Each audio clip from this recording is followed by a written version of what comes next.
Hello and welcome to the Stafford Connect podcast. I'm Tom Cohen. November 4th is fast approaching. That means many of us will be heading to the polls to vote for local and statewide elections. We'll be casting our ballot for representatives from the governor down to school board. As usual, there are many issues facing voters as they head to the polls.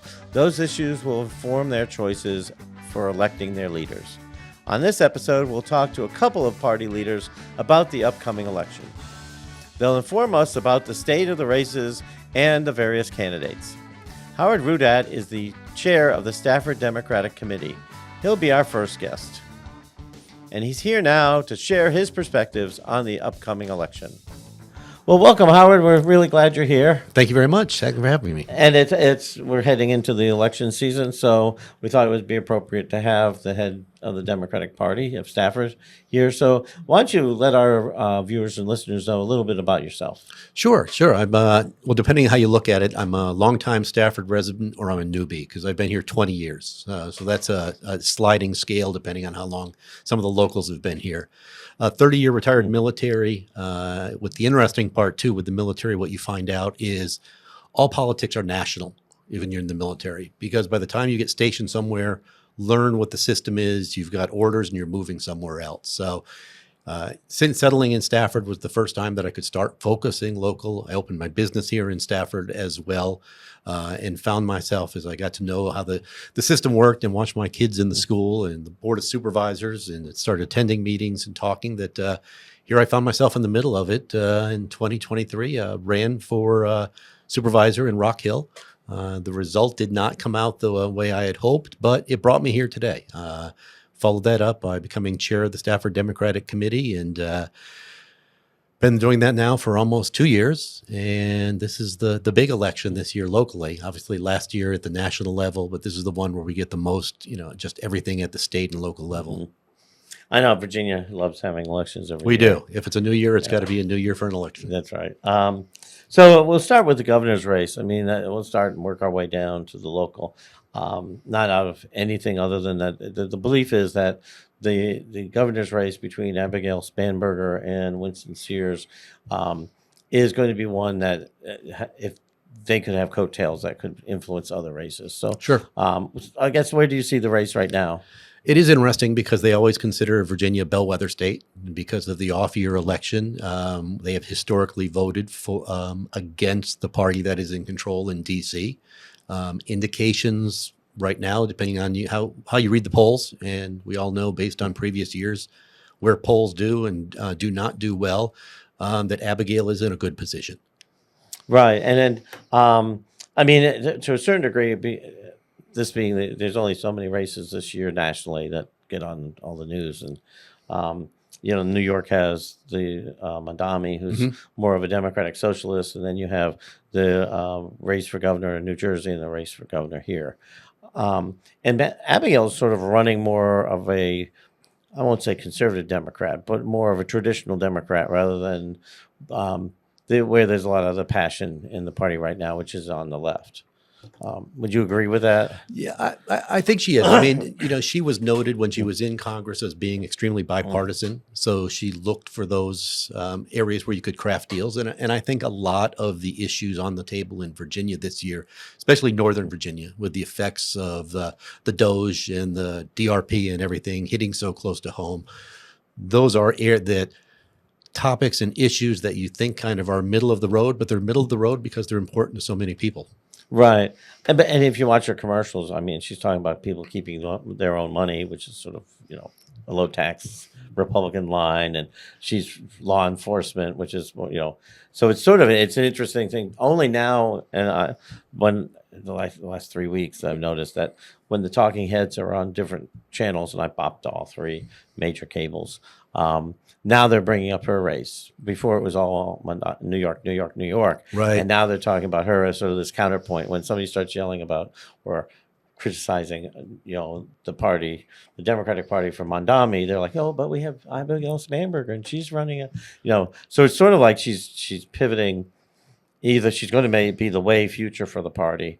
And then I guess, so I'll ask a weird question, but you and I have talked about this. many of the people running for House of Delegates are more to the left of her. So is there a concern that they're going to push legislation that's going to put her in an awkward position? No, I don't think so. And I'll kind of put it in terms I know you're very familiar with. These delegates are probably posing what they would consider the advertised rate.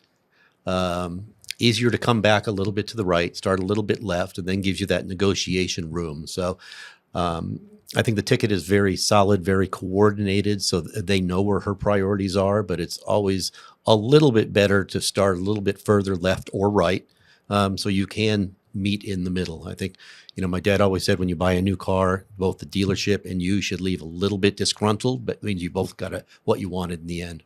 And so that with her, there's been loads of talk over the years of her running for something higher eventually, whether it's Senate or being picked for vice president or for president. I mean, I saw her at something at Celebrate Virginia, and I sort of joked to her that this was before the Biden debate issue hit.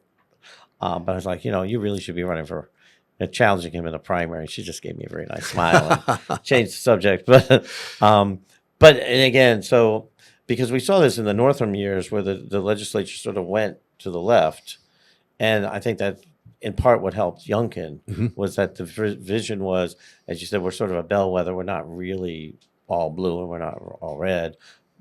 But it's sort of like, is it a concern that she's going to be put in a really awkward position for future races, I guess? No, I think she has shown herself, through her congressional years and everything, to be very level-headed, even, in touch at that level, when it's CD7 with the country. So with Virginia, and to do well by Virginia, which is tough. I mean, we sit up here in Nova, we have a completely different perspective than Southwest and, the Southern and, the Norfolk area. So it is a big task to be able to please most of the people most of the time. Right. It is a very diverse and weird state that way. But she's very good at working a room and knowing people. And I mean, she's very adept at that. I'm not meaning that in anything negative. That's a positive. Sure. Both her and Sears are good at that. I've seen them both at different venues, and they're both very good at knowing people, remembering people, and being able to work a room. Which again, that's not a negative. That's a positive. Sure. No, back when she was in Congress, and she'd find herself in the deep red parts of CD7, and because I represent all of them, and they all have needs, and I need to hear what those needs are so I can bring them forward. And he means Congressional District 7 for all Yes. those Yes. who are not addicted to all this as we are.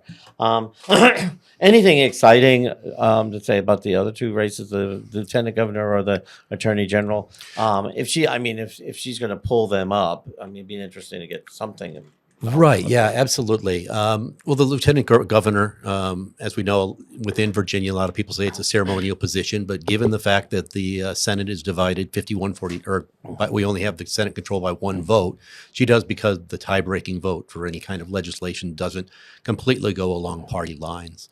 And then I think attorney general really becomes an important one this year. You look at it, back when Mark Warner was governor, he had a Republican attorney general, and it's really hard to get your agenda forward. We look at all the times that other attorneys general across the United States had sued Trump and the government for some of the actions they did that were detrimental to their state. Jason Moraes didn't do that. So the fear is, if Jay Jones does not win, Jason Moraes will spend more time trying to sue his own governor than he will looking out for the welfare of the Virginians. Right. Okay. And again, it's probably going to be, if she wins by a comfortable margin, which the polls are sort of saying 7 points or so. Right. If polls are believable anymore, since everybody has a cell phone and they don't poll cell phones, that would probably raise them up as well. Sure. I think, any of the true partisan races where you have the party behind them, somebody's really going to give put a lot of thought behind their vote if they're going to try to split a ticket, or even, like I said, at the delegate, looking to cross party lines. Right. Now, could, with the attorney general race, could all the issues up in Loudoun cause a split towards Mayausky? And just that there was that sort of the government, not the state, but the local government was pushing one thing, and Mayausky had to come in and sort of like push for the parents. And Right. that may. Do you think that's going to make a difference in that one part of Northern Virginia? I think given the makeup up there, Loudoun, Fairfax, and those things, I don't think it would swing the most. But I think what we as Democrats learned last year nationally is you just can't take parts for granted. You can't just say, oh, we're going to hold Nova and we're not worried. I mean, we saw the same thing with Harrison, Georgia, thinking, oh, if we carry Atlanta, we're good. Right. And you realize that's not fair to the voter itself. And it just doesn't hold true now. Right. And in part, we had a guest that about the Doge effect and all. And it was sort of interesting how that we didn't talk necessarily about campaigns and elections, but you could see an undercurrent of that this is problematic. And well, it is. And I think, you'd be hard pressed to find anybody that would say the federal government wasn't bloated, didn't need to be reduced. But, I think you do that with a scalpel, not with a chainsaw. And I'll use my wife's own organization for an example. A 20-person organization, 6 people left, all on the same day. The executive director, 2 of the 3 division directors, the IT lead, the budget analyst, and one of the most senior engineers on staff. That paperwork wasn't approved, did not need to be approved anywhere. So literally you're gutting the heart and soul of organizations as opposed to downsizing or right-sizing them. Right. Or even going program by program. Exactly. Which it's interesting that was not done, but that was sort of what people were thinking was going to be done. And it's, the nature of the war we're in, I guess. Sure. I mean, you look at some of the, one of the biggest ones they cut, USAID, with the biggest source of soft power of the United States. I mean, because what you can literally do with a bag of rice to maintain peace and stability in some third world country, as opposed to, because when you stop doing that and lead a void, then extremists start coming in and suddenly you have an enemy instead of a neutral or even a friend. Right. And we'll get to that on a nationwide level about enemies and animosity later. So if we move down, from what I've seen, both sides sort of say that the House of Delegates isn't really going to flip. The Senate's not up; it's just the House. Right. And if anything, there's 5 handful of seats that the Democrat may win the Republican seat, and the Republican wins a Democratic seat, but they're really not looking at a change. So the Democrats should control both chambers. And this is interesting. This is the first time that all 100 seats have a Democrat that is contesting the election, which even in some that, like you said, probably will not go the way that the Democrats would want, is a very unique milestone in politics in Virginia and for the Democratic Party. Right. Now, just on a theoretical level, so this is, and we've had this talk about, in the past. So say, for example, you're, there's 100 seats, and that in East Bumbershoot, there's no chance in Hades, but you're going to put money in there. Whereas in this other race that you could make a difference, the money could go there. But then there's always this thing that we should have somebody in every race. So where do you come down as a party leader when you're looking at this on a macro level? I'm not talking about this election, but just in general. In general, I always think you should have a competent person in every race, and not just put someone there for the sake of putting someone there. And I think the state party leadership kind of makes it known that thank you for doing this. We're going to monitor. We have our thumb on those races that we think are critical, the spotlight races. We'll put most of our resources behind them. But, some people surprise people. Forrest Miller down there is doing a lot better than anybody anticipated. So you'll start seeing some more outside money and stuff coming in to him, a little outside of our area. That doesn't, it's Spotsylvania, not Stafford. But you can see the spotlight is kind of scanning. They always will keep it on like a Josh Cole race. He will always have that spotlight. But those other ones, they're always looking for those opportunities that are popping up because either the candidate is resonating with them or it's just an anger vote against the party in power. Right. So we have the southern end of Stafford into the city, and then part of Spotsy is Josh Cole, who's the incumbent, and his opponent is Steinway, Sean Steinway. And there's always a sort of a discussion about, is that really a swing seat? Is it really not. I mean, where does that? Yeah, I don't think so. I mean, Josh will never take it for granted. He loves being around people, as he always says. I'm a preacher, so I like to get out there and preach. A very effective record in the items that he was able to bill for the board, the bills that he brought forward as a sponsor or co-sponsor, and that did a lot for the people. So he'll fight the hard fight. I don't think it's a vulnerable seat, but again, we can't take anything for granted. Right. And it's interesting because there's the mindset was that parts of that district were pretty much strong Republican, but with the the demographics of Stafford sort of changing, the certain districts have moved Right. a little bit more to swing territory. Exactly. Moved Or even precincts as well. Blue to purple. Yeah, it's interesting. He has those unique situations that he does not have all of Aquia, pieces of Aquia, pieces of Falmouth, then of course all of Fredericksburg City in northern Spotsylvania. So, yep. And then the other district for us is North Stafford, which is Paul Milday and Stacy Carroll. Correct. Although there is a third district, but most people forget Yeah, it. You it's got that HD little 23 Yep. that includes my subdivision basically with Candy Carroll. I'm sorry, Candy King, with everything else being in Prince William. But no, yeah, Stacy Carroll and the incumbent Paul Milday is turning out to be a tight race. Oh. Stacy, a great background. Government service. She's a CPA. She audits the government's books, so she's able to look at the dollars and cents and what makes sense there. Just recently retiring from the National Guard and a foster mom, specializing in teens. She was foster mom of the year last year for a regional area. Love to get out there and talk to people. She is out there every day, knocking on doors, talking about people, about issues, what's affecting them here in Stafford, tying that, making them understand what that can do at the state level. And I think you probably have experienced it yourself too, that as you get out there and knock doors, how can you even say uninformed people are about the political structure, whether it's what's a board of supervisor or what's a delegate and what do you do, and kind of confusing. Oh, so you're up in the Capitol and watch. So a lot of the time you spend at the door, although you like to talk about issues, I think you do a little bit of political science 101. Truly. Or the fact that your zip code says Fredericksburg, you're really in Absolutely. Stafford Absolutely. Esposa, yeah. We get that with students all the time. So let's go local. And is there any preference, or we can just go alphabetically for district, or you can We pick can go districts, alphabetically. You can spin the wheel. So we had, we'll start with Aquia. That's been an interesting situation. It is. So we have Maya Guy, who is the current school board member, who's running as a Democrat, and as a Republican, you have Hank Sharpenberg. And so that's an interesting race. Where do you sort of see it?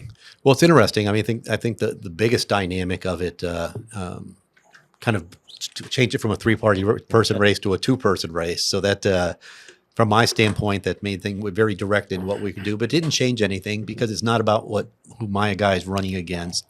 It's about her platform and what she does. If you've met Maya, which I know you have, she's very direct. She's very straightforward. She's very transparent. She's in touch with the people, and she's willing to do the work. I mean, she gets out there, talks about issues. I mean, everybody tries to paint people and what are you going to do here? How are you going to vote there? And she's like, I'm going to get the information. I'm going to make the best decision for Aquia and Stafford as a group. I mean, I think, to a person, they're all tired with the theatrics and drama on the board, the current board right now. As I often say, people, the C-SPAN cameras are not on, and the local cameras probably have about 12 people watching. So you can drop the theatrics and start worrying about the people. Well, and so that will be an interesting race, in the fact that Paul Milday had been the supervisor for that district, and that's sort of his base district. But then in the when he ran against Cindy Lamb, now he lost to her, which was sort of an interesting break because that was supposed to be his stronghold. So that's why it's sort of one could think that the impact of Spanberger's campaign may have a sway in that. And the fact that Aquia has sort of shifted, now it's all of Aquia Harbor, whereas Sure. before it was sort of split. I was going to say that's kind of made it difficult, even as we went back to the 2021 race and started looking at how everything broke out. Suddenly you have to include now an area that was Griffiths Widewater into, you said, into Aquia. So trying to look at where to go. But Maya's not afraid to knock on anybody's door. Oftentimes we look and you look whether are they strong Democrat, leaning, independent. She said, if there's a door, I'll knock on it. Right. So in the school board, it's sort of an interesting race because, I mean, the supervisor was a three-way, but we're just going to stick with the two. Sure. Okay. But in the school board, you have Josh Regan and Annette Sharpenberg. Yes. And Annette is the wife of the Republican candidate for supervisor, which is sort of an interesting dynamic there. I haven't seen. Now that I'm teaching in South Stafford, my time of going through Aquia is a lot less because I'm not going up to Colonial Forge. But I hadn't seen very many her signs. I saw his signs, but it'll be interesting if that causes confusion. Yeah, the war of the signs will definitely be interesting. And it comes down, I mean, it's a question that would have to be asked when you have a husband and wife and they're, should they both get elected? Where does their allegiance lie? I mean, how can you, is it an unstated conflict of interest when, you come home from your school board meeting and you share information and you share from this? So some potential oversharing there could definitely cause some challenges for both boards. Right. And it's sort of interesting because we've had school board members who have had spouses or even children that were educators or teachers in Stafford County, and everybody were very upset over that. So it's really interesting that now we have a husband and wife team sure. Yeah. running. No, absolutely. And I don't know much about Josh, to be quite honest. Josh is a teacher and a coach. He is the poster child of the problems here in Stafford. He was a longtime teacher here in Stafford, but left to go north. As he'll say, right, $40,000 difference in pay, which we know that the teachers being underpaid here under the national average, the challenges we had. But he's still coaching. He's still teaching, 2 master's degrees. He's looking for the future. I know his opponent is a big fan of getting rid of Chromebooks, teaching cursive, and going back to longhand notes. Josh likes to say we were going to prepare them for the future going forward. But just a dynamic guy. It's interesting. The Fredericksburg Free Press and the NAACP had forums this last week. Josh sat up there in each one of them. He didn't have a pen. He didn't have paper. He didn't have notes. But when you spoke, you could tell it came from the heart. He knows about education. And one of his advanced degrees is special ed. The other, I think, is management, administration. So it ties in. And as a coach, he's a team builder. So just a great guy that as soon as you start hearing, you say, gosh, I want to move to Aquia. Wow. I don't know that. Well, wait till we get to Falmouth and I talk about Keisha. And it's sort of interesting because the school system, and we're going to have the superintendent on in a future soon show. It's sort of gone to these specialty centers and is moving towards. In my mind, it's sort of we had the great fight for almost 30 years now of do we have a center for tech ed like Spotsy, or do we put them in every high school, and what do we do? And we've sort of started with Dr. Taylor, now that Dr. Smith. We have these centers and we specialize in certain things that are particularly jobs for the future, which is very interesting. And it's not just college type jobs, it's all sorts of things. And it's sort of, that's an interesting development in our school system that Dr. Taylor started and Dr. Smith's continuing. No, absolutely. I think the new high school 6 being for Performing Arts Center, that'll be a unique twist as well. Yes. Probably the first one, career, but probably not the best paying careers or the struggle of being a server in New York City restaurants waiting for your big break. Well, and then they're going to have tech aspects too, which will help you get jobs in construction and such. So it's really, that's great. All right, so let's move to Falmouth. Falmouth supervisor. We have Meg Baumke is not running again. She's been on there for 16 years, I think. So the Republican is Mike Cattell. I'm trying to do everybody alphabetically. And it's Keisha Evans. Correct. Keisha ran before. Keisha has run before. She's run for delegate before. That's right. Yep. She's currently on the Planning Commission. and has been on various boards. So, no, that's a unique race too, because probably one of the key topics that would have been on the table had Meg run again was the way the handling of the methadone clinic. Not so much from my standpoint, right or wrong for methadone clinic. It was wrong in the way it was handled, that the public did not have their chance to comment in a timely fashion when they should have. But no, I think, even across the four races, when you're talking about supervisors, I mean, the two big topics, data centers and economic development.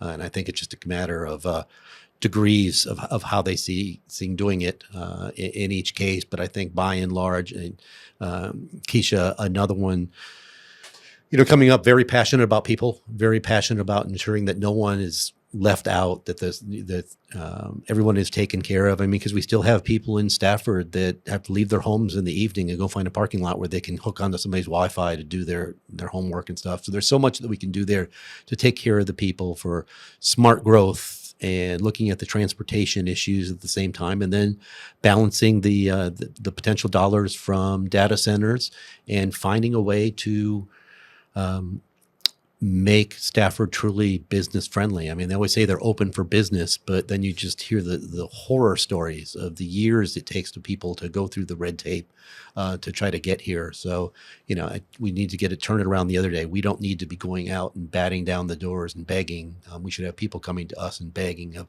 please, could we open something here? And something different than a rinse and repeat between what's on Garrisonville, what's on Courthouse, what's on 17. And I think Keisha's also looking to very much to clean up 17 as well, get rid of the motels, the amount of crime associated with that area there, looking to make it, and looking for more family friendly type activities here to keep those tax dollars, because as you well know, it's multi-million dollars every year that cross over the bridge going north or south, where people are looking out for either choices for many nice meals out or something like that, or family entertainment. Right. And so, and Falmouth has developed a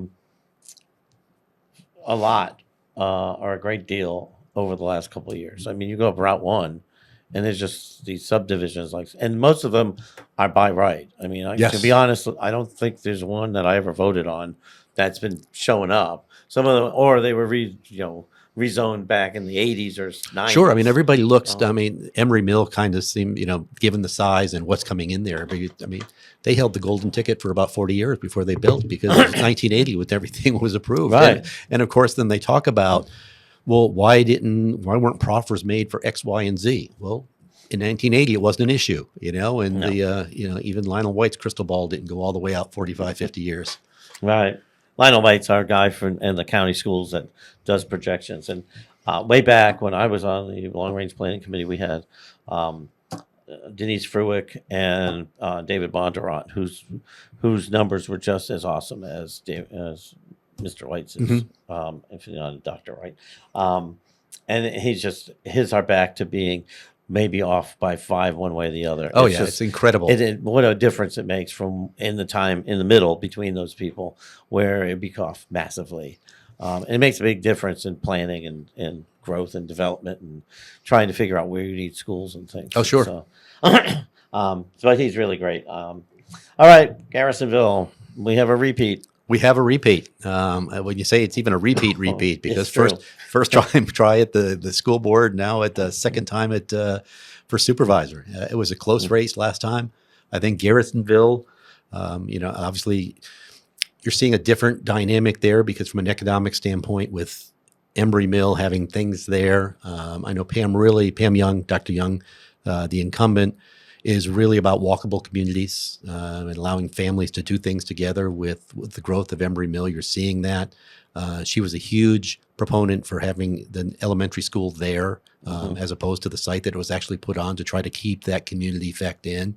And I think probably the 300-pound gorilla in the room is Buc-ee's. Yes. I mean, affecting both Garrisonville and borderline to Hartwood there. And what that would do, not only to the character of the community itself, but to the traffic flow. I often say that when you look at the traffic study of Buc-ee's and the number of cars in and out, if you look at the Stafford Government Center parking lot, picture that parking lot filling up and emptying every hour 24 hours a day, 7 days a week, because that's the amount of traffic that we're talking about there.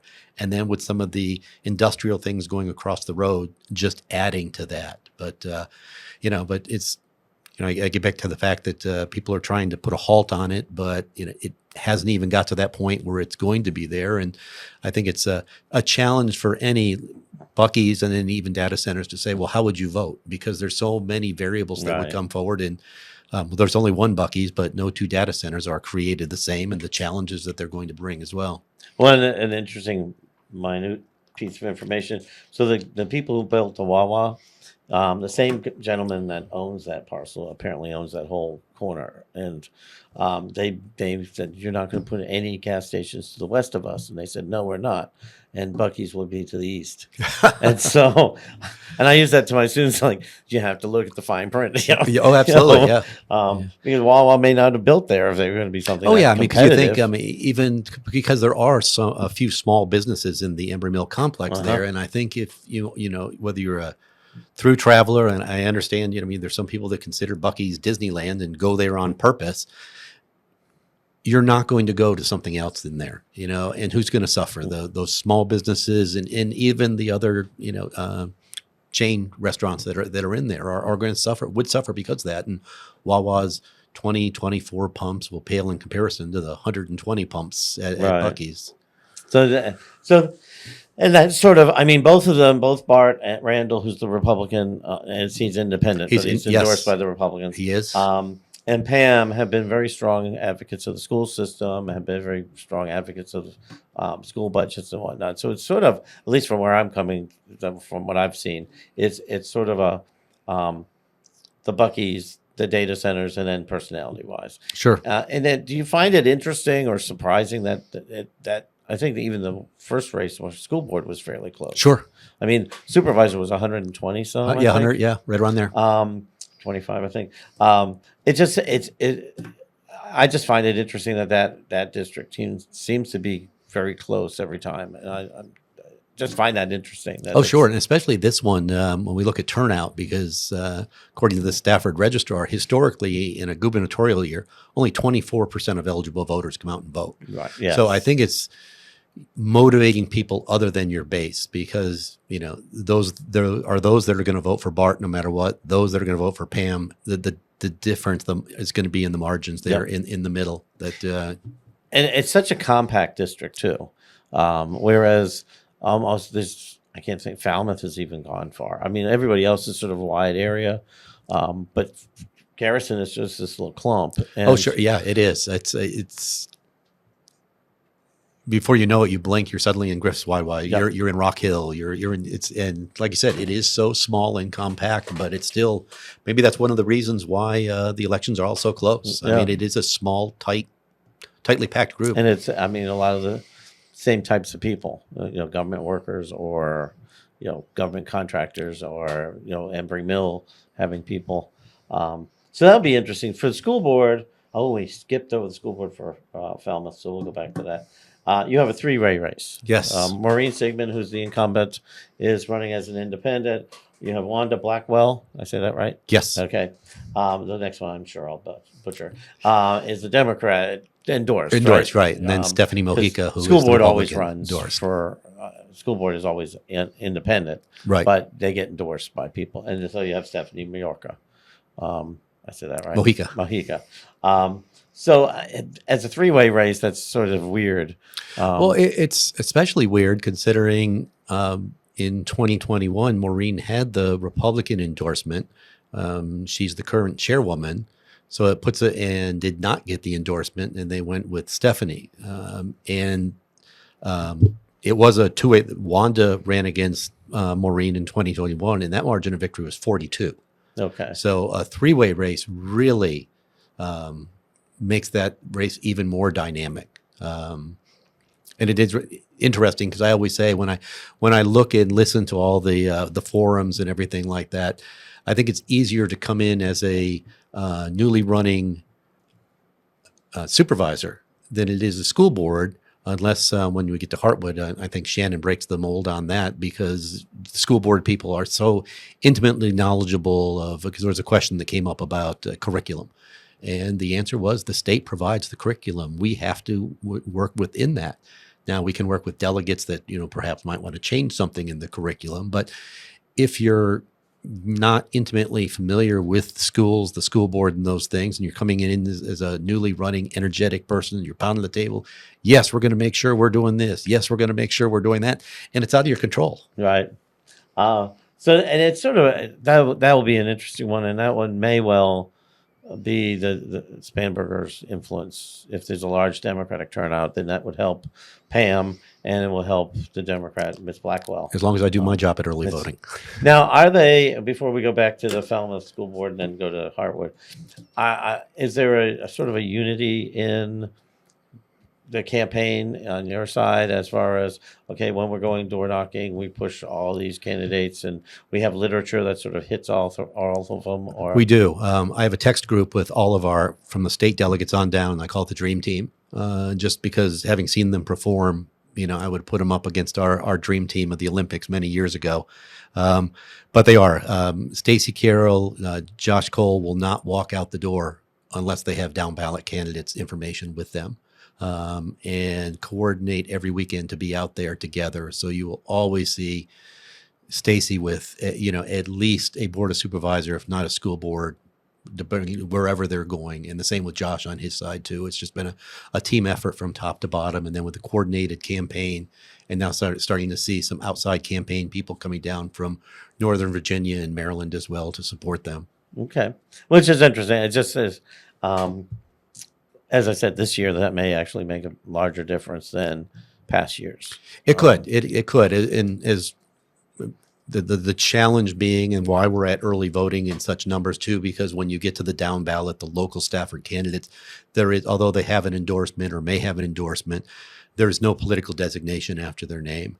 So as they're coming in, you're giving them those sample ballots, telling them to take them in with them, understanding who to vote for, because you get people that say, I got it. Yep. And they get in there and they stand there and they look down at it and like, And so it is important that we can have that kind of continuity from bottom to top. So because 70% of what your life is affected by your local and state level, and those two being able to support each other, is critical to see those things. To end the unfunded mandates that come down to Stafford County, from the state. And it's always interesting to see the data. This is a dork thing for both of us, I know. But this percentage of turnout voted for the top office, and then how it whittles down as it goes down the ballot. Absolutely, yes. Which is always just sort of interesting because depending on now, does Spotsy do everybody every year, or have they split it? At one point when I lived over, when I first moved down here, it was like every supervisor was up in the same No, I think year. they're split, kind of similar to now. Stafford now. Because then you just get so many races and so many things thrown at you that people are just like, yeah, whatever, I only care about Oh, the sure. top And it makes one. it just hard on the functioning of the government, too. Yeah. If everybody's Truly, there. Yes. Yep. Going back to the Falmouth School Board race, that's Sarah Chase is the incumbent. You all endorsed her? Yes. Yeah, okay. And then the Republicans, I believe, endorsed Fawn Chakowski. I do not believe she's endorsed. Okay. I don't think she sought it. She actually came in the last minute. I don't think Sarah realized she had an opponent until probably 3:00 in the afternoon, the day the paperwork had to be turned in. Well, that's interesting. Wow. Because I know 4 years ago, there was an attempt at a write-in campaign against Sarah, and she won by a large margin in that one. So it'd be, when we get to Hartwood, we could start with Hartwood School Board race because of what you're saying. I mean, and I don't know Fawn. Fawn, she's actually works in the transportation office as a coordinator in there. So she's very familiar with the transportation aspect of the schools. As far as the busing, the bus route, and everything like that. Okay. That's interesting because you had that look on your face because should she get elected, she will have to decide. I mean, she'll have to leave Stafford County Public Schools because you can't be a school employee and be on the school board. Right. Yep. Otherwise. So thank you. That was exactly my face. I was like, all right. So Hartwood School Board, you have Shannon Fingerholtz. The incumbent is not running, so you have an open seat. You have Shannon, who's been very active for many years at being an advocate at board meetings and school board meetings and advocating for schools with her can about kicking the can down the road. Absolutely. And then you have Stephen Apple, who's sort of the Republican endorsed candidate, and I think you've all endorsed Right. Shannon. Yes. And so how do you see that race? Well, yeah, Steve's an SRO, and obviously greatly appreciate and respect everything the SRO does. But what I've said, if you want to run a jail, hire a sheriff. If you want to run a school board, hire a mom. Shannon has the passion, like you said. She is a reluctant campaign person. She did not want to run. I think in her heart, there was so much else she wanted to do and support. But the passion was there, because you don't go to school board meetings day in and day out, and board of supervisors day in, day out, and advocate for the kids. She's running their emotional safety, their physical safety, the quality of the schools. As her daughter was in school one day, and the teacher's foot fell through the floor, because of it's very unusual to find somebody in her position where, like I said, I probably would put her up against any sitting school board member on very detailed issues surrounding the schools, and she would hold her own. She would definitely do that. And you wouldn't find someone more passionate. Like you said, she'd bring the can in there, and people kick, anytime she heard defer, I mean, just kicking that can down the road kind of put us where we are. And we're, although it's great, we're opening 2 elementary schools and a high school. It's like, but you have to keep the foot on the gas, because we took our foot off the pedal there for a number of years, and we were going uphill at the time. So we were going backwards, not standing still. I mean, these are the first new buildings. We've done everything else has been a replacement. Right. I mean, I've had several people in other districts and other races say she wish that Shannon was in a different district, and Stephen was in a different district, because they're both really good people. Absolutely. And they're like, why do we have to have a challenge of 2 really good people? Exactly. Unnamed sources would have said that to me, and they've said, in a couple of the races, I'm okay no matter what. Yeah. And so that's an interesting wrinkle. Now the more even different, interesting wrinkle, Hartwood supervisor. You have Darrell English, the Republican running for re-election. You have the Democrat is Marcus Oates. Yes. And then you have an independent, Kelly Robertson. Well, Marcus is an independent, but Okay. he has our endorsement. He's Okay. another, just like Bart Randall, Yep. tied by the Hatch Act, being a federal employee. Yeah, so it's and Marcus is not from the area. As he said, he's a longtime military, retired military. He's worked on Capitol Hill for a while, supporting Representative Mayausky from Alaska. So he chose Stafford. When they looked around, because when you get out of the military gives you one last move. Says, where do you want to call home? Mm-hmm. And he said, I want to call Stafford home, where both Kelly and Darrell are both longtime Stafford residents. But as Marcus often says, I don't understand why that qualifies you to be anything, just because you have lived here. And especially if you've lived here and you've served on boards and been elected, and this is the state we're in. I don't think being a local, because you can say, I've seen the world. I've seen how things have run in different places. I can bring that vision here for what works, to ensure, especially there in Hartwood, keeping Hartwood at the same time, because they inherit everything going down 17 as they start going down there as well. And one of the largest data center complexes is slated for the Falmouth area. So Hartwood. Hartwood. So how do you balance those? Right. And I think Marcus, when I first met him in April, just a very articulate. He was one person I had to say, as giving him both some tidbits here and there. You need to find your elevator speech. Because unless you're providing free food and free drinks, people aren't going to listen to the stories. Although they're fabulous stories, great conclusions. We got to get in the elevator together so we can neck it down a little bit. And he has just done that fabulously. So, I mean, do you see that race, that the Robertson, who is sort of conservative-ish, taking votes away from Darrell to make it easier for Marcus, or is it? I mean, I think that's the way you would look at it, that it would line up that way, that she would take away more votes from Darrell than she would from Marcus going forward.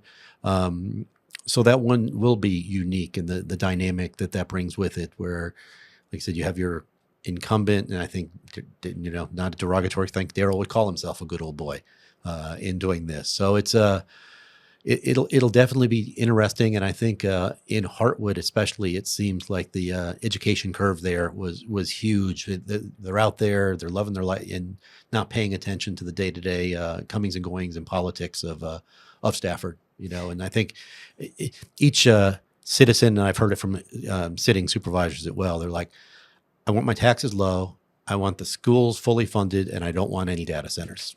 Yeah. And it's like, sometimes you could say I want two of the three. I don't even know if you come up with two of the three there. And that district also has shifted. You have far more development. There's more development along Truslow Road. There's more up behind Colonial Forge has built out. And so, yes, they lost which will be interesting for Daryl, they lost Celebrate Virginia to the George Washington district. Because when we redistricted, they were 7,000 people more than the rest of us were. Sure.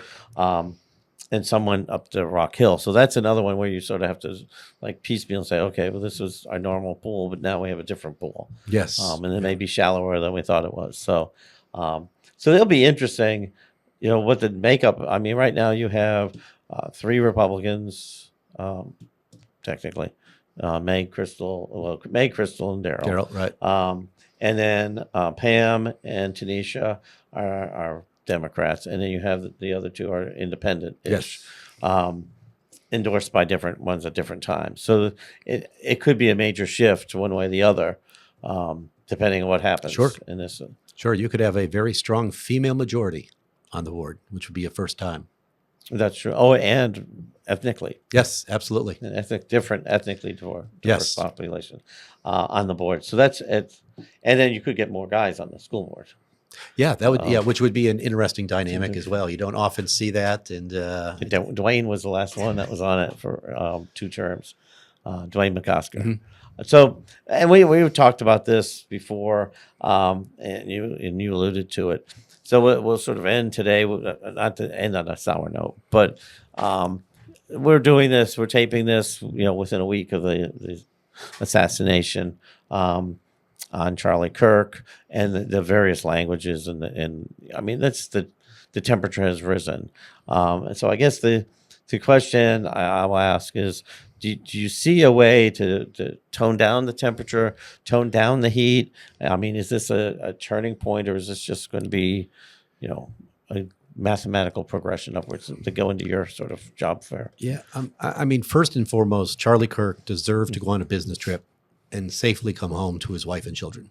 No doubt about it. Charlie Kirk engages in free speech just the way we're doing here now. I mean, freedom of speech, dialogues with his debates and stuff, very open. He didn't hide behind a microphone. I mean, in a studio or anything like that. He was out there with the public. I would kind of portray him more as a shock jock. If Howard Stern was more political, that's what he would do. I think some of the things he says is to elicit the reaction that we did. But I mean, his politics of it did nothing overall to turn down the temperature and stop the rhetoric. Whether you look at immigration, women's rights, some of the comments he made about women's intelligence levels and DEI and having to worry about things, did nothing to bring that temperature down. And I did a post, shortly afterwards. I said, hate is hate, violence is violence. And if you're keeping a scorecard of who hates more and who's violent, you're part of the problem. And until we realize that, and of course, the first person that commented said, well, but you forgot about this and this. And I said, thank you for making my point. But we go back. I mean, the rhetoric is horrible. I mean, you don't have to look too far back, though, as the finger pointing continues. Melissa Hartman and her husband deserved to live that night in their house. Josh Shapiro did not deserve to be, have an arsonist attack the governor's mansion when he was there. So these kind of things, are out there everywhere. And like I said, keeping score is not going to do anything to improve the situation. Will it, and then you just look at the constant, we gotten the point now in our everyday lives, and I think fed to us by politics and politicians, we wouldn't have let our kids talk to their friends or their enemies or their frenemies on the playground the way we do now. That just the four-letter word should never be spoken through a mic from the executive mansion. I mean, there's just levels of decency and dignity. We often joke, and I know Scott Mayausky and I chat quite frequently and say, "Can't we go back to the good old good old days where we just didn't like the policy, but the persons themselves, regardless of where they were someone that you could respect." I mean, I know George W. Bush never wore, even on the weekends when he went down to the Oval Office, never wore jeans. That's right. Because his father the same way. Right. Yep. Respected the office so much. So, everything doesn't have to be a political fight. I mean, we're so much more alike than we are different on so many issues. And even if we disagree, doesn't mean we have to be disagreeable about the subject. It just doesn't have to come down to this hatred of us, them, and I think I won't have it even close to word for word, but I think Abraham Lincoln predicted that if the United States ever falls, it will fall from divisions within, not from an outside influence. And if we want to, it has to stop me because we're all here.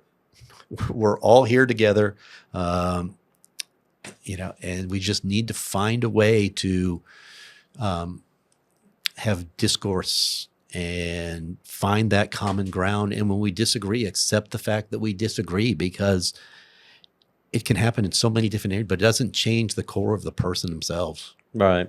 I was telling somebody that I don't know of a single person that voted for Biden or Harris or Trump that when somebody called them an ist, some word that ended IST, they were like, "Oh my gosh, I can't vote for them now."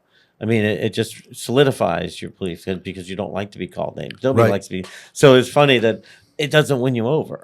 No, it doesn't win people to your argument by just especially with the name calling. I mean, if you want to look back in history and provide a historical perspective of why you believe the situation in the United States now resembles a situation from some history, lay out the facts. Just don't throw a label on it, and have decency. I mean, it's Governor Gavin Newsom. It's not Newscum. I mean, we've got to get away from that just completely. I mean, it does nothing. We will not solve our problems if we can't speak to each other, being courteous. Right. And what I found is, listening, you don't have to interrupt the person and try to push your point. You could just sit and listen to what they say. So, and we appreciate that you came by and so that we could listen to what you had to say. Yes. See, like that segue. And then we'll see what happens in October, in November 4th. Early voting ends November 1st. Correct. So yes, people can go. Last two Saturdays, the last one in October and then November 1st are the two Saturdays from 9 to 5. Otherwise, Monday through Friday, 8:30 to 4:30, except Columbus Day. Yep. And if history serves anything, those Saturdays are just mobbed. Yeah, I mean, we had 4 or 5 6-hour lines last time. Yep. And of course, it's at the registrar. Everybody should know where the registrar is. We've gone through a voting cycle and a half now, and people not heading to the government building, and the front store is, of course, still closed for construction. So that'll definitely throw a wrinkle in anybody that's headed in the wrong direction. All right. Awesome. Well, thank you, Howard. Thanks for having me. Appreciate it. Thank you, sir. Thank you. Thank you, Howard, for all that interesting information and insight, and particularly on the current climate in our national discussion. Our next guest is Scott Mayausky. We reached out to the head of the Republican Party of Stafford twice, but received no response. So we reached out to Scott to offer a Republican viewpoint. Scott is the Stafford County Commissioner of Revenue and a local Republican leader. Welcome back, Scott. We love having you on the show. Thank you, Tom. Just real briefly, if you want to give anybody who's just starting to watch us a little history about yourself, and then we'll get into the issues. Sure. My name's Scott Mayausky. I'm the Commissioner of Revenue for Stafford County. First got elected in the 1900s. Wow. Yeah. That's a thing with the kids. 1920. Yeah, the 1900s was like ages ago, so I feel very old when I have the conversations with my kids. I'm a Republican, probably one of the better known Republicans, good or bad, in the county. I've been very active on Facebook here lately, so looking forward to the conversation, talking about the upcoming races, and just thankful that I'm not on the ballot. Cool. Well, thank you. I appreciate you stepping up and being on and filling in since we didn't hear from the official head of the party. So, but we wanted to have both sides. Absolutely. So let's start with we have the governor's race, lieutenant governor, and attorney general. So we'll start at the top of the ticket because sort of the theory is that those races may well influence the down ballot, including our local races. Yeah, especially if the top of the ticket, the governor's race, Winsome Sears is our candidate. If she performs really poorly, the fear is that could drag the entire ticket down. And I believe a couple weeks ago, she was down double digits in the polls. Seems to have cut that down a little bit. I think the last poll I saw, she was 5-6 points behind, which is getting her closer to striking distance. And the key for her, I think, is to get close enough to where some of the national money starts coming in, because she has a huge finance deficit compared to Abigail Spanberger. And she's got to close that deficit if she's got any chance at all. Otherwise, you just can't get your message out. And this is an ongoing problem for Republicans. Is fundraising. We just get outspent in every race. It seems like in every state, and it's a problem. Well, and that's really ironic because the National Democratic Party is massively in debt. It's because of the Harris campaign and having to pay off that debt. So the National Party on the Republican side has loads of money, but then when it comes to individual races or state races or whatever, there's not as many deep pockets that really tip in.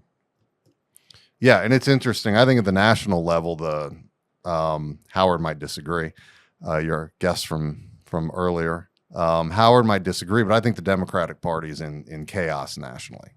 I don't think they've identified a leader. I honestly don't think they've identified a message. But it doesn't seem to be hurting them when you get to the state races, at least the Virginia races. I've heard New Jersey's a little bit closer, and for those who don't know, there are only 2 gubernatorial races in the country. So all eyes will be on Virginia, New Jersey.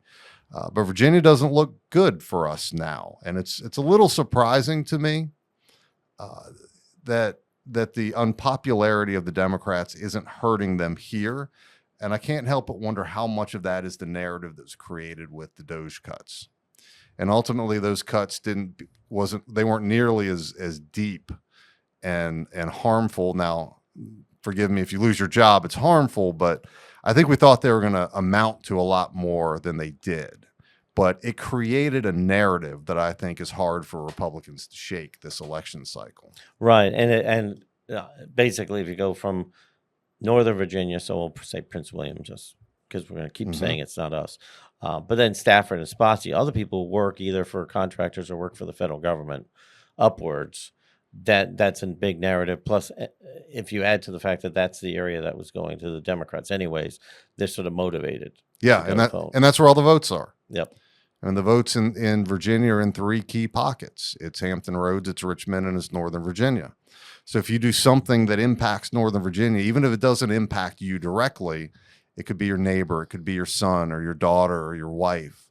So I think those are really hurting us, at least in Northern Virginia. And like I said, that's a huge pocket of votes when you look at Fairfax County. And it's interesting because we also have the New York race, which is the Mondami, which is where sort of the energy in the Democratic Party has nationally been over in the Democratic Socialist side. And Spanberger's not really running as that. No, and the Republicans are not doing a good job painting her as that. And I think the question isn't, does Spanberger believe what Mondami does? There are a lot of delegates who do. And we know there are a lot of delegates in Richmond who do. Does she have the courage to stand up to them if some of those bills and some of those ideas, make their way in the General Assembly and ultimately land on her desk? That's the question I think Republicans need to be asking her. And they're just not. They're not effectively doing that. And when Howard and I talked about this, I've talked with a lot of people about this, that one of the things that helped Youngkin was the fact that under Northam, the Democrats in the legislature, in the House and the Senate, were passing those more left bills, and Northam was signing them. And Spanberger's been talked about running for national office or running for Senate, and if they force her to go too far to the left, then that will hurt her in running nationally. But if she doesn't go, if she vetoes those bills, the question would be, would she get picked to be vice presidential nominee? Because as we saw with Shapiro, Yeah. for example, when Biden was trying to pick, or Harris was trying to pick somebody, they went to the left because that's where the energy of the party is. Correct. So Yeah. that may put her in a pickle for future races. Yeah, if she wins, obviously she's going to run for president because every Virginia governor at least flirts with the idea, all the way back to Chuck Robb. So I'm sure she will do the same. And you're right, she's going to have to navigate some tricky waters. Go ahead. No, yeah, it's because I think those more progressive, far left ideas that you're hearing in New York, I think some of those are going to break through and land on her desk. And, if she signs them, does that make her leave her as viable in a general election? But if she doesn't sign them, is she even viable in a primary? And I saw that ads today that Sears was talking about the transgender issue, but then there was an article in the Washington Post last week where Spanberger said she wanted Virginia to be a sanctuary state Yeah. again. And so when I brought that up to a couple of coworkers who were really blasé about voting, they were very upset. Yeah. And it just seems as though, if, again, goes to your money, maybe if she had more money to make the case for it. Yeah. And you've got to be an effective communicator. And I question how effective the Sears campaign is at communicating, putting the money aside. The messaging's got to be right. And if you don't have much money, the messaging's got to be right on point. And I don't know that it is. And I just look at the issue of the car tax, which, spoiler alert, the car tax isn't going away. I know both candidates are promising it is not. They cannot do it. But that doesn't mean it can't be an effective campaign issue. And she took the worst possible angle to argue for eliminating the car tax. This first came up with Governor Jim Gilmore in 1998, I believe it was, and he had one of the most effective political commercials I've ever heard. It was just everyday Virginians, farmers, teachers, lawyers, even young people. And they just started saying, I get this bill year, they cut to another face after year, after year, after year. And it was really impactful. The angle that Sears took is, if you're paying property taxes on the car, that means you never really own the car because the government always does, which is the farthest right-wing argument you could possibly make to eliminate the most unpopular tax in Virginia.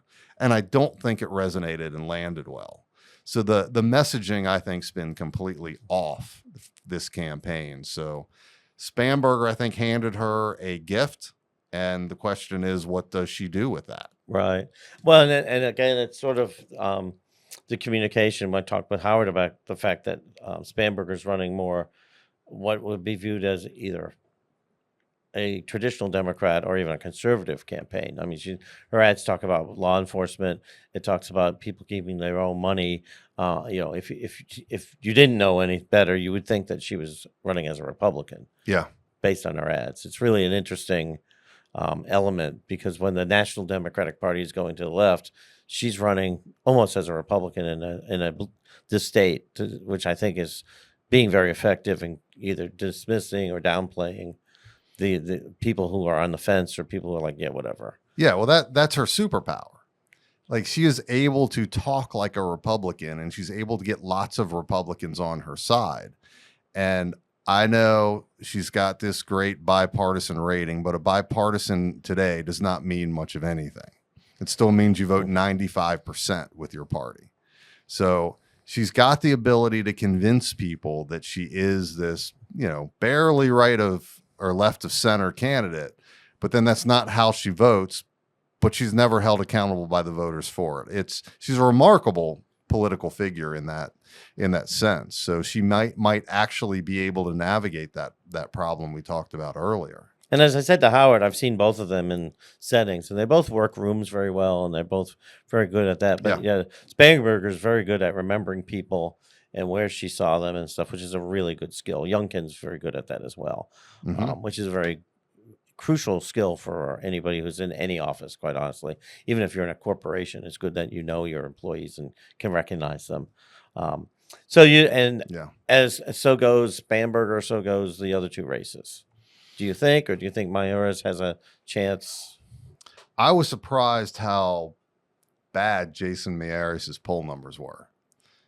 He does have a lot of money. I believe he actually is outspending his opponent. I could be wrong. So he might be able to tighten that up. But I had been hearing for the last year that he was the strongest candidate of the three. And the poll numbers were not bearing that out, at least the last poll that I saw. So I don't think it's over for him. He's got a lot of work to do, but it's, I think, more of an uphill battle than Republicans had anticipated. The interesting one, I think, is Reed. Lieutenant Governor John Reed. He's an interesting candidate. I think he earned a lot of Republicans' respect when he stood up to Governor Youngkin's folks who were trying to force him out of the race a couple of months ago.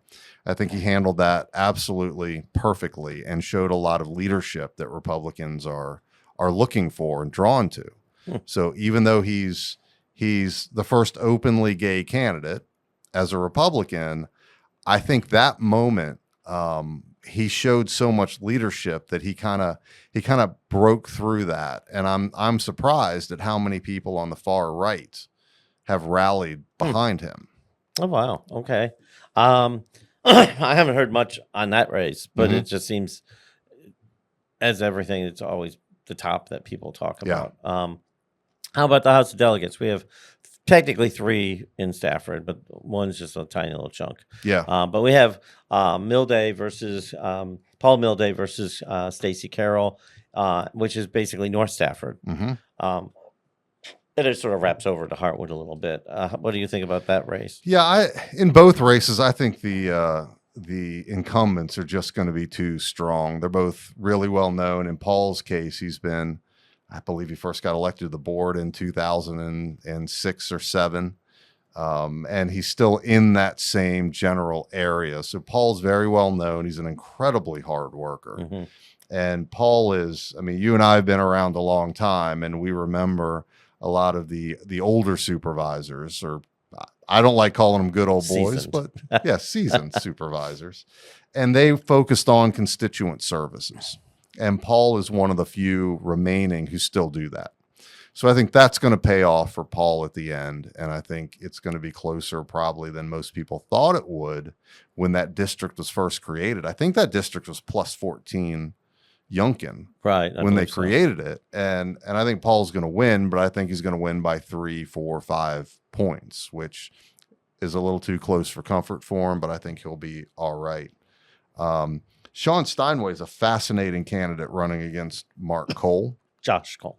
Or, I'm sorry, Josh Cole. There's so many Coles. There's Nicole Cole running in Spotsylvania. And yeah, there's too many Coles. Josh Cole. Yeah, I think Sean Steinway's running a good campaign. He has a really interesting background. But Josh is so entrenched in the city. And the city, I think, is going to determine the outcome of that race. And I don't know that Sean's going to have what it takes to overcome that. A lot of these races now almost feel like personality races. And if you don't get your message out, or you're not really well known in the community, then it's really hard to overcome an incumbent, especially when you're fighting somebody in the city of Fredericksburg.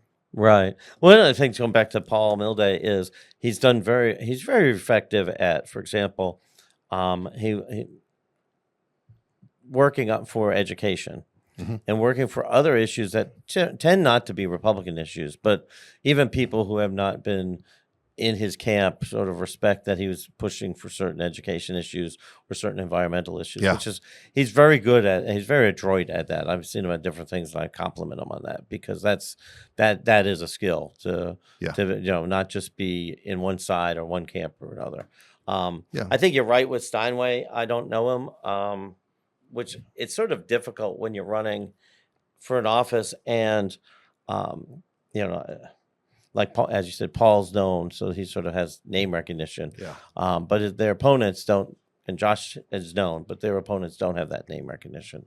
Yeah, it's hard to break through, and as a candidate in today's world, it's really hard to build name recognition. You know, the newspapers aren't what they used to be, so newspaper ads are ineffective. I still like radio ads, but our attention is so splintered. Now you have Ring cameras on the doorbell, so when you knock on doors, nobody answers the door, nobody reads mail. It's really hard to break through. It takes a long time. So to just arrive on the scene like Sean is hard to win. Right. Well, it's we were discussing in an off year like this, maybe you get 40% turnout anyways. Yeah. Rather than in a presidential year, it's about 60 to 80%. Yeah. So the turnout pool is lower, which is really problematic. Yeah, it is. Now, one thing that might not have any impact, but I wonder about, there seems to be a new energy in the Republican base since the unfortunate event with Charlie Kirk. I know a lot of Republicans who are, quite frankly, angry, but they're becoming active. And I wonder if that is going to get some of the Trump voters who normally don't vote in off-cycle elections motivated to go out and vote. And if it does, then that gives Steinway a real fighting shot, because he's the type of candidate that they would draw to, Right. with his military background and his law enforcement background. And I believe he's born in Guatemala and came here and, you know, made his way here. And that's the kind of story that those kind of Republicans are really drawn to. So if the events that happen in Utah motivate them enough, then Sean could get a shot in the arm in that and make this thing a competitive race and maybe pull it out. And that may affect the statewide races as It well.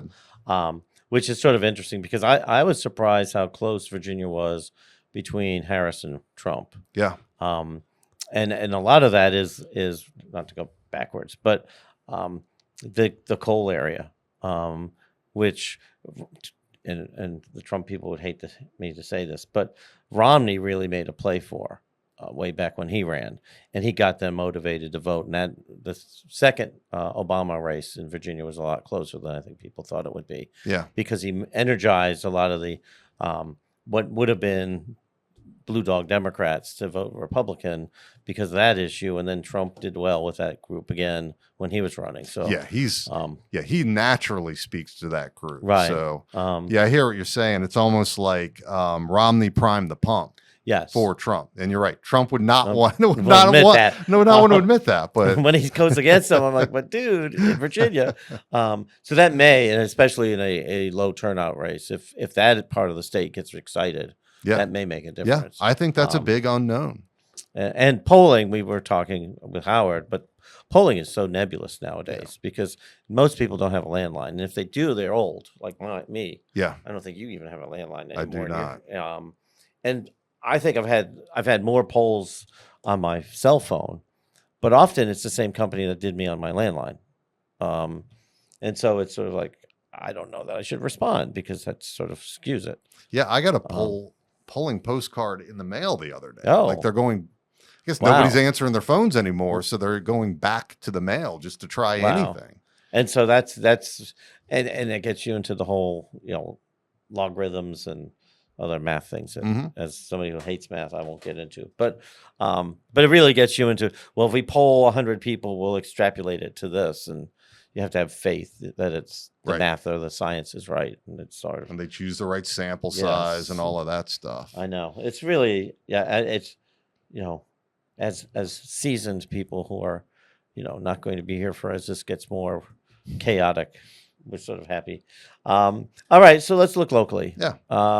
So we have 4 districts. So we can go alphabetically or cherry pick whatever way you want. It doesn't matter to me. Okay, well, we'll start with Aquia. You have for supervisor, we have Maya Guy, who's the Democrat, versus Hank Sharpenberg, the Republican. Yeah. This was a 3-way race. It was interesting. Howard would not mention the the incumbent who was going to run, then didn't run, then wasn't going to run, and so it was very interesting. He did not mention her name at all, so we'll just keep That would be Monica Gary, Okay, correct? you mentioned her, but yeah, I think he wanted not to mention the name. Who, Monica Gary? Yeah, He didn't want to mention No. Monica Gary's name? No. So how many times are you going to mention her? So, how do you see that race going? One question I have that I don't know the answer to is, did Monica drop out soon enough to get her name off the ballot? Somebody said yes, but I haven't looked at a sample ballot. Okay. But somebody said it was early enough to do that. But that's a very good question. Okay, yeah, because I think that has a huge impact. Because if her name's on the ballot and people keep mentioning the name Monica Gary, then she could accidentally get several Democrat votes that might help the Republican Hank Sharpenberg. But assuming her name's off the ballot, I think Maya Guy will win that race. She's pretty popular on the school board. She's a dynamic personality that really can appeal to lots of different political persuasions. Hank is a more old school style Republican, and he's running a good campaign, a more business focused campaign. He's getting into some of the data center stuff, trying to talk about the numbers and impacts and those types of things. But it doesn't feel like that's breaking through to me.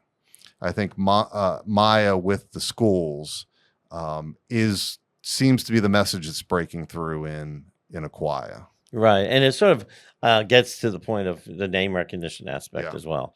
But speaking of names, in the school board race, you have Josh Regan and then Annette Sharpenberg. What a surprise. It's the same name as Hank Sharpenberg. It's an odd dynamic there. I have a feeling that as one Sharpenberg goes, so will the other. If Hank's able to pull it out, I think Annette does as well, and vice versa. If Hank doesn't, I think Annette's in for a long night. I wonder how voters view that dynamic, though.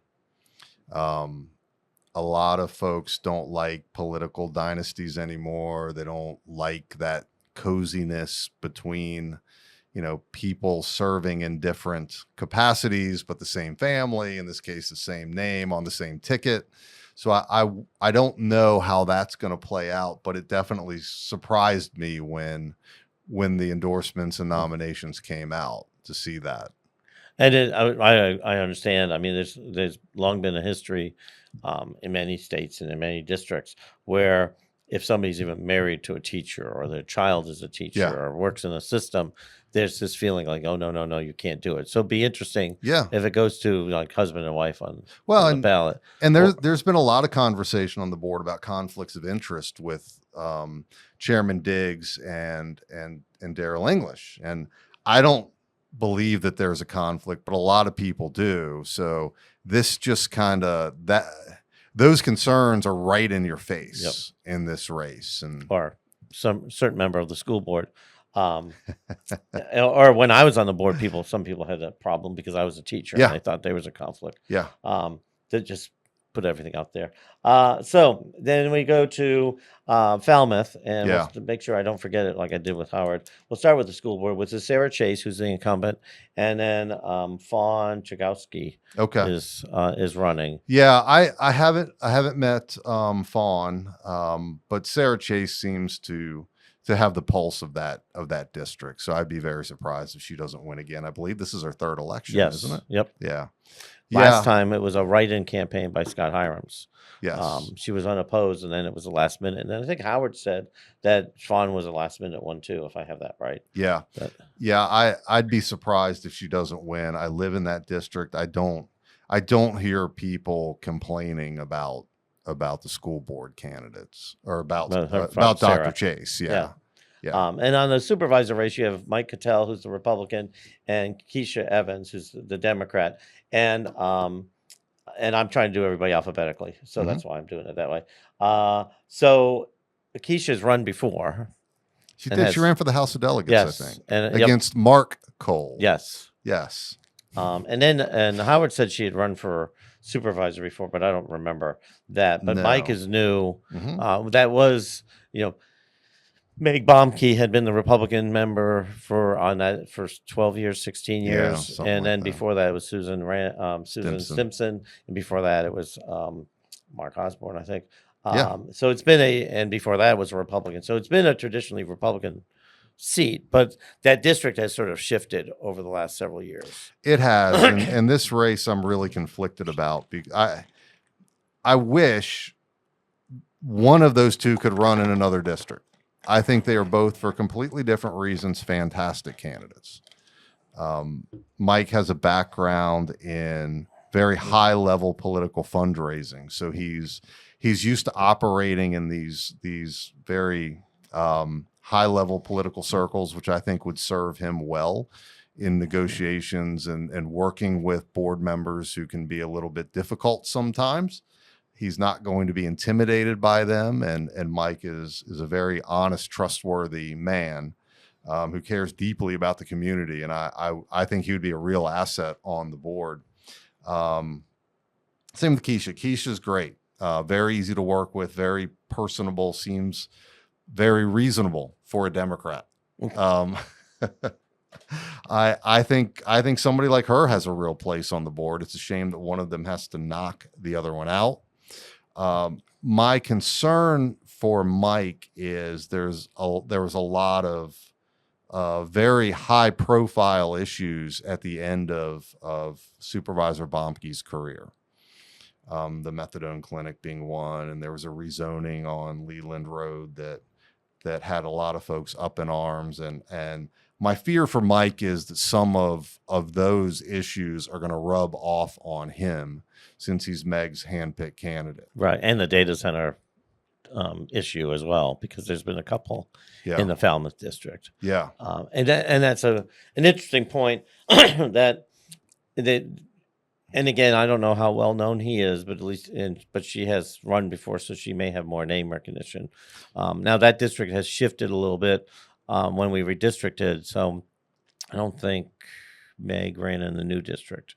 That went up to the hospital, so that'll be a different element as well. The district feels a little more democratic than it certainly used to be in the past, and if you believe the top of the ticket impacts the bottom of the ticket, then that could be another hurdle that Mike has to overcome. And the growth as you go up Route 1 or Route 1, depending on what part of the country you're from, the number of homes that are along Route 1 is just amazing. I mean, the new growth on that, and a lot of that is either by right or was approved by, way back 20, 30 years ago. So that it's not even, it's some of that in George Washington district where there's by right stuff going on. Yeah. They're like Holbrook Road and people are like, what's all this growth? And it's like, we can't stop it. It's by right. So I thought your board approved all that. You didn't? No. You didn't approve all those? No, we didn't. We didn't approve all that. I don't remember any of those ones on Route 1 ever coming before me.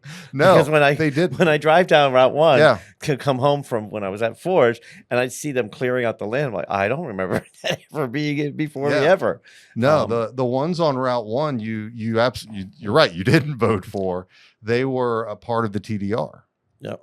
So in the transfer development rights program, which in theory is an amazing program, it allows you to take development from areas you don't want it. In this case, it was Crow's Nest, where there were like 1,000 lots that were cut up down there called Crow's Nest Harbor, which nobody wanted that developed. So we created a program where a developer could buy those lots. And then we had a receiving area, and they could put those lots down in that receiving area. So really, you didn't add any additional housing units to the county. You just shifted them from where you didn't want them to where they are. But boy, it surprised a lot of people when those houses started popping up. Well, shoot, maybe no public conversation. Yeah, maybe we did vote for that, but I don't remember it was in that area. But even Well, the TDR is a large receiving area, right? Very large. So okay, wow. Well, I'll ask about that. Then I feel bad. Garrisonville. We'll switch topic. Garrisonville is a repeat of a repeat. Bart Randall, who's running as an independent but has a Republican endorsement, and then Pam Young, who's the Democratic incumbent. Yeah, round 3 is what you would expect from a rivalry. It's getting very, very touchy. as much as I like Bart, I like both of them. I don't see Bart pulling this one out. I don't know fundamentally what has changed from the previous 2 times that he ran against Dr. Young. And in fact, I think the Garrisonville district's becoming more and more Democrat every year. So I think he's got a real hurdle to overcome. And I think, unfortunately for him, this race is going to end up the same way that the other 2 did. Right. And they've been very close almost every time. Yeah. It's 120 some votes. Yeah, it's very last close. time. So again, it's which I thought was really interesting because the dynamics of Garrisonville, which is so compact and so much more and more Democrat in its makeup. But then again, you have the different issues. There's one issue that's just like 128 parking gas pumps worth of an issue, which is the Bucky's issue. Yeah. Where he's for it and she's against it. Yeah. Well, at least from what I understand, he's for it. I haven't talked to him about it, but I know Pam, and Pam is dead set against it. Oh, she's definitely against it. Yeah. And people I know when I was at Ford's, the family members and whatnot that are up there, even on the Hartwood side of the street, don't want it. Even in Augustine, don't want it. It's just like it's just going to be horrible development to have up there. So if it stretches all the way, if the opposition stretches all the way up that Courthouse Road corridor, and obviously Austin Ridge and Embry Millet's going to be a huge issue. If he is for it, then I think that's really, he put himself in a really difficult position. I admire him for taking a stand on something that he believes in, because I mean, we're looking at a lot of tax revenue that we need.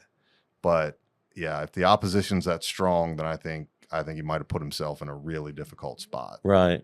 And it'll be interesting because there's a number. Pam has fought very hard to try to get the next elementary school in there, but she didn't get it. Yeah. So there's some people who are angry at her for not being effective in getting that. So it's a really interesting element up there, but I think that district is so. But you're right.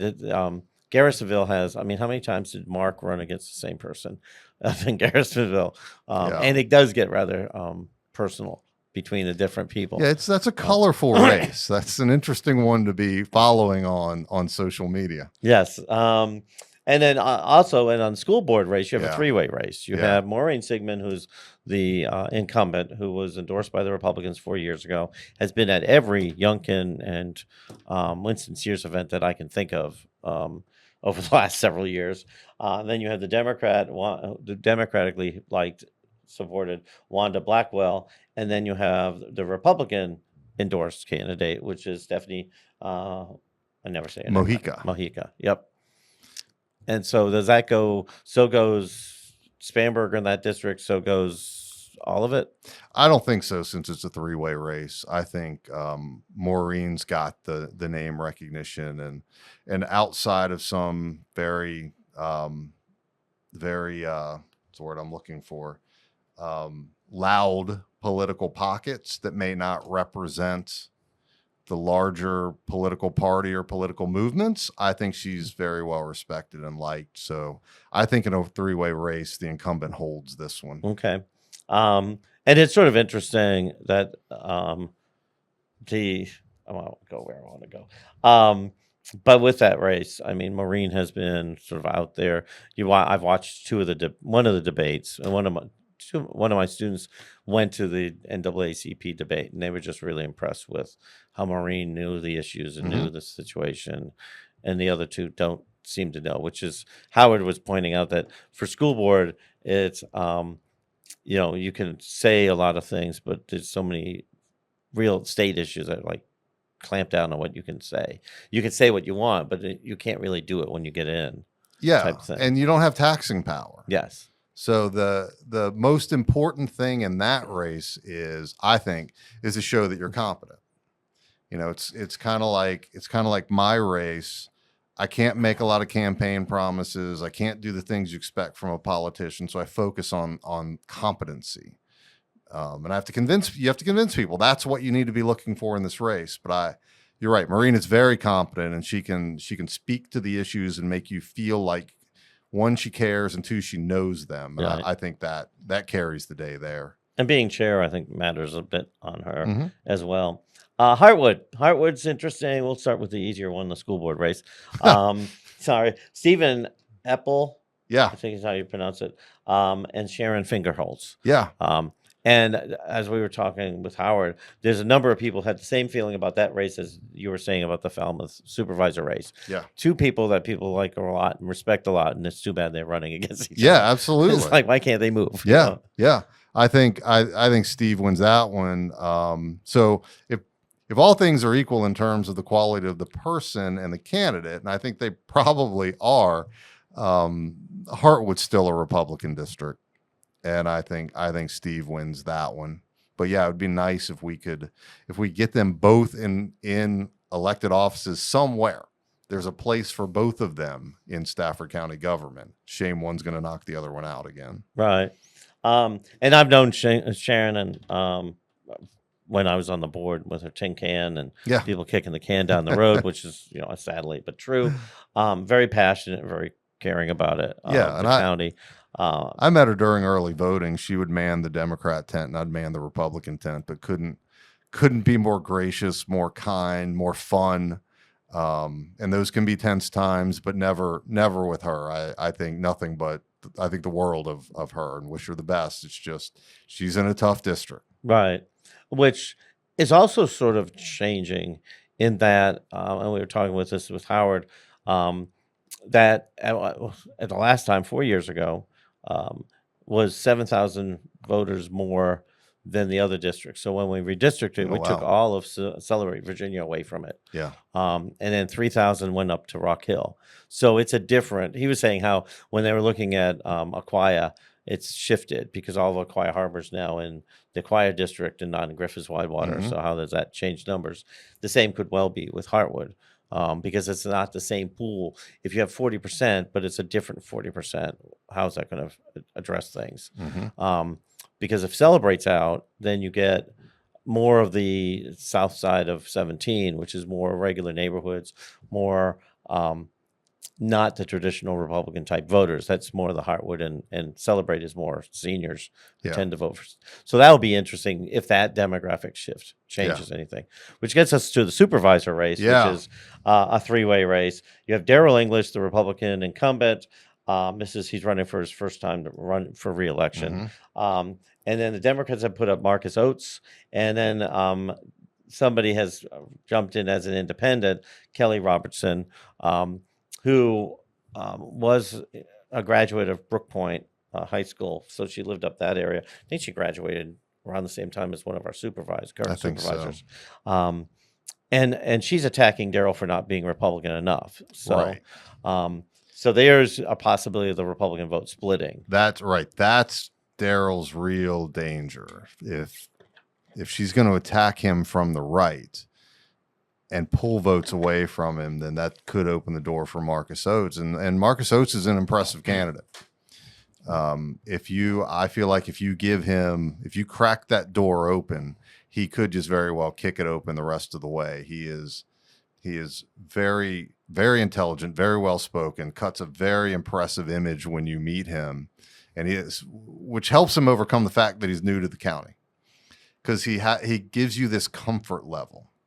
He's one of those people that you feel like you've known forever. Now, I still think Daryl has the advantage in that race, and I don't know how effective Kelly Robertson's going to be cutting into Daryl's base. From what I understand, she doesn't have a lot of money to get a I was message going to out. ask you that. Yep. Doing a lot of social media and Facebook stuff, which is a nice complement to a well-financed campaign, but cannot replace a well-financed campaign. So I think Daryl's gonna squeak this one out. But Marcus Oates is a really interesting candidate, and win or lose, I don't think we've heard the last of him. And it's interesting because when Gary ran one year, he ended up putting his opponent on the planning commission. Yeah. Now the man, I think, resigned at one point, and but I think he put him on the planning commission before he put Daryl on the planning commission. So it's sort of interesting. So you talk about the early voting, and which has already started by the time this airs and runs until November 1st. And party tends to have far more sway in early voting than it does on regular election days. Probably. Yeah. Because of the sample ballot, that when people go in, so if people are going in for the Spanberger vote or the Winston Sears vote and they get the sample ballot, then they just go all the way down the thing. And so is that going to sway any of these races, do you think, one way or the other? Or do you think, Robertson or, in the school board races, somebody standing there or having people handing out their literature, if they're not endorsed by a party, makes a difference? Yeah, it certainly can.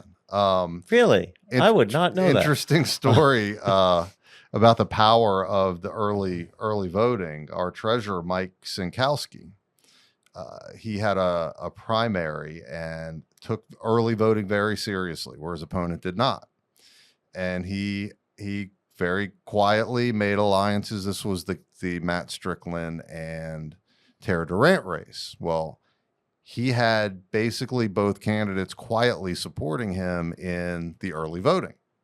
So he ran up such a huge lead in the early voting that he lost on election day, but it was enough to hold the election. Oh, wow. Okay. So you can really make or break a campaign on these early voting days. Right. So it depends who's got the best ground game. Unfortunately, the more aggressive the campaign workers are in early voting, you can really swing things. Kind of the opposite of election day. People who vote on election day, they know who they're voting for. People who vote on primary day, it feels like they're much more open, especially in the down ballot races. So the parties are going to play a big role in who wins those races. And it's sort of ironic that over the span of when we've been around in life, I was trying to put that in a nice way, but parties were diminishing in influence. But by this push to have early voting, particularly the two Saturdays before the early voting, which I forget what Howard said, 6,000 voters or something, just on those days, or one of those days, the parties have a lot more sway on early voting than they do on election day. And it's just sort of funny that parties have diminished over the span from the 70s on, but now because of early voting, it goes upward. It's sort of an interesting twist to our culture. In my opinion, your more casual voter goes out on early voting days, and that's why they're susceptible. And you can pick some off here and there, and maybe get them to split a ticket. Maybe not at the top of the ballot, but definitely down ballot if you've got some effective folks working those polls. It's a real weird situation in that life has changed that way. I mean, polling has decimated, destroyed. Early parties are going back up. It's really, who would have thunk it? Yeah. What I don't like, and I know this is a Stafford podcast, but I'm not happy that the city of Fredericksburg has moved their local elections to November. That was a bill that passed, I think, 2 years ago. The delegate Josh Cole sponsored. And what that did is the city had always run nonpartisan elections. Well, now they're partisan.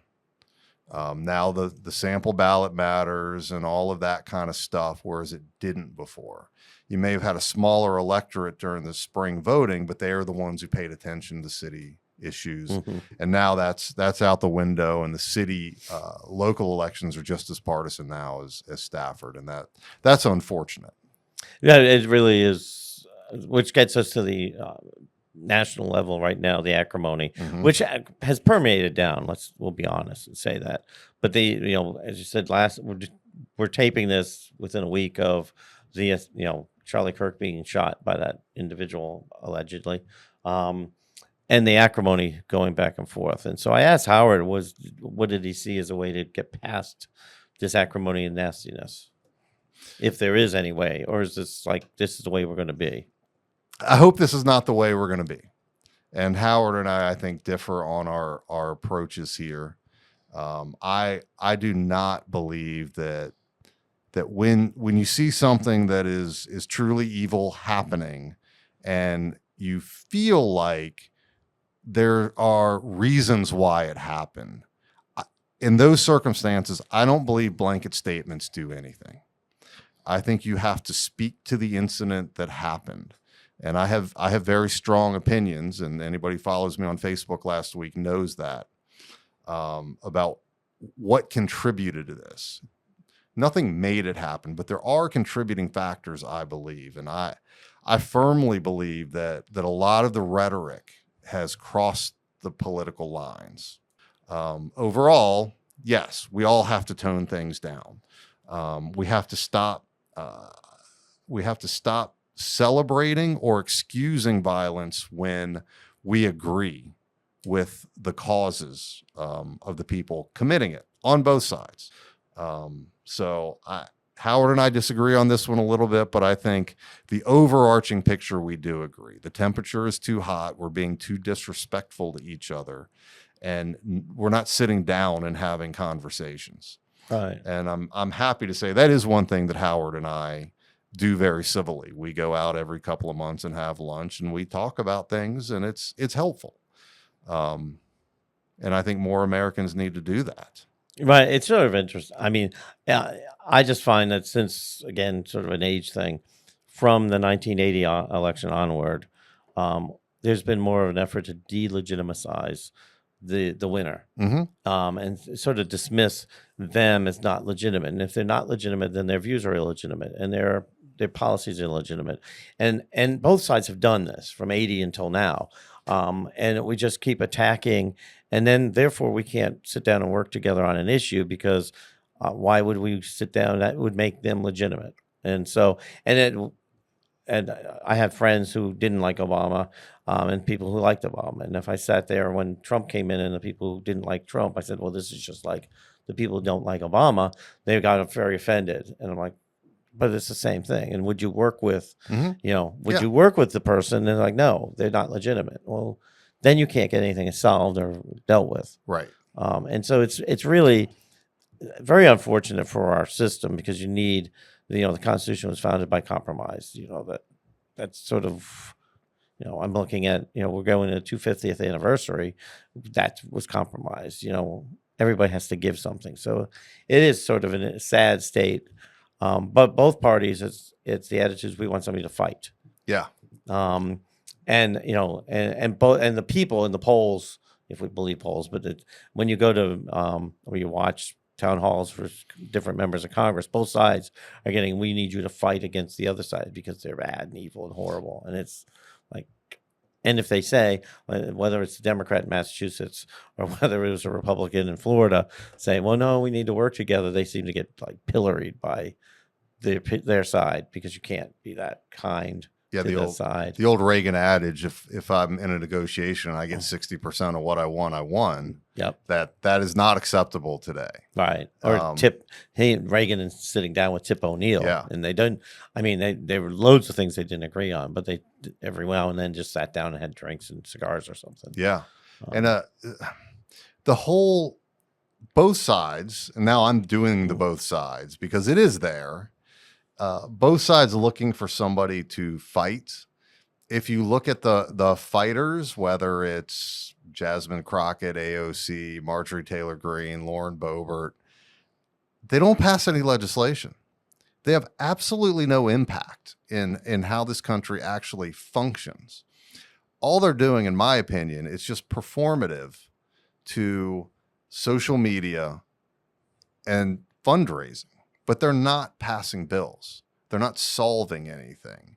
And the more and more of those we get, the less functional our government is going to be, and the more problems we're going to have, because nobody's solving problems. And if Congress isn't solving problems, then whether it's Obama, Biden, Trump, the executive is going to take more power. And that's a scary thing. And I know both sides accuse whoever's president of authoritarianism. But Congress, as you know, Congress and the president are not supposed to get along. And it is that gridlock that keeps everybody in check. But if Congress is going to check out, then the president is naturally going to fill that void. Nature hates a vacuum. Right. And I think that's what we're seeing right now. I mean, even the Biden administration did a lot of things that 30 years ago would have been like, whoa, like a president's not supposed to do that. And I think the answer is somebody's got to do that. But then another 20 years, where are we? Right. So I hope Congress can get their act together and start legislating and stop stop this, obsession they have with social media and being famous and start governing again. And the one when you're talking, because everybody says with the social media aspect, and I was Yeah. thinking, wait a minute, these are the same arguments I heard when we started televising Congress, was that they were doing it for show. And, so I wonder how far back this is going, that if it really is just the social media, or we keep electing people that on both sides that are just there for the show. And this is one of the things that some of the board members, I'll say this with Daryl and I at one point were the only people weren't being remotely talked about running for anything higher. We were there to help Stafford. And how many people who get elected to office are always looking for the next election? Yeah. We know governors in Virginia do, because they only can serve one term, and then they have to get out and they could come back, but nobody comes back. But it really was ironic that, most of the people that were on the board, somewhere at some point, somebody saying, hey, you could run for delegate. You could run for this. And Daryl and I were like, nobody, we don't want to run any higher. Yeah. We just care about making counties better. And it's just sort of that ambition and the getting money, because how can you run for anything higher, but you need money. Yeah, it's all about money. So, well, it's all about how wonderful that you are, that you come on and give us your opinion. Thank you. That was my nice segue. So Thank you. That's what I'm known for, is nice, clever segues. Well, I appreciate it, Scott, and I'm glad to have you on. I'm sure we'll have you on many more times. Yeah, because, well, thank you, Tom. especially as you I enter the world of appreciate it. academia. Yeah, well, yes, I'm excited about that, actually. Yeah. You can tell people. Yeah, I'll when it's begin resuming my teaching career at Germanna in the spring, teaching political science, which I love. It's the only thing that keeps me sane in the world of elected politics, is I'm able to take a step back and take off my elected hat and put on my political science hat and be like, oh, that's why that's happening. Of course. So it'll be nice to be able to impart some of that knowledge I've learned in the decades and decades I've been in office on, and help the younger generation and help them learn how to communicate and have debates and have conversations in a civil manner. Yes, that's awesome. It's a great. I love it. That keeps me young. Yeah. So you'll be feeling younger when you do it. So cool. Well, thank you, Scott. All right, Tom. Thanks for you, having sir. me. My pleasure. Thanks again to our guests, Howard and Scott, for their insights today. And that almost wraps up this edition of Stafford Connect. Before I go, if I may take a moment to express some personal thoughts in light of recent events. When my producer, Bill Leap, and I discussed starting this podcast over a year ago, the focus was on educating and informing our audience. Our commitment for education is likely from our spending so much of our lives in that field. It has been rewarding for us when people come up to us and comment on this program, or on a particular program that they found interesting, or that a guest was interesting. We aim to have both sides of issues on episodes, like we did on this one. The intention was to have both party chairs. When the Republican Party chair of Stafford did not respond to multiple requests, we reached out to Scott, a longtime Republican leader, so that we would present to you both sides. Often I am remarked here and elsewhere the importance on civility in our public dialogue. This is a deep-seated belief that came from my mother. She stressed several basic concepts. First, that if I wanted to be respected for my views, I needed to respect people for their views. You do not have to adopt their views, but to respect that they have thought of them and developed them. Another one was to listen. It is unlikely that a person knows everything about an issue, but others can add to your knowledge if you listen. An additional one was not to attack or smear those people who you don't agree with. Over the years, these have served me well. As a human, there are times when I have been lacking in those traits, and certainly my mother would let me know when I did. The main thing is that even when someone and I disagree on 1 or 2, 5, or even 10 issues, it is vital not to attack them, to make personal assaults. In our community, our Commonwealth, and our country, there are more than 10 issues that must be addressed. If we attack each other in words or worse, in deeds, it is difficult to see how we could work on the other 90 or more issues. Our country is facing such animosity and anger. There are verbal and physical attacks. Some are using violence to silence. In truth, I cannot think of an instance where such attacks actually have changed someone's opinion or their vote. We can and we must do better. Let it be our mission to listen, to find common ground and commonality. We can put the attacks behind us and understand that those differing views that are coming from, we can understand. Our show is not Disconnect, but Stafford Connect. I want to thank you for joining us on this episode. We do appreciate you and hope that you will refer us to your friends. And while we're on the subject of friends, we want to take the time to thank Tilly's Ice Cream for their continued support of this program.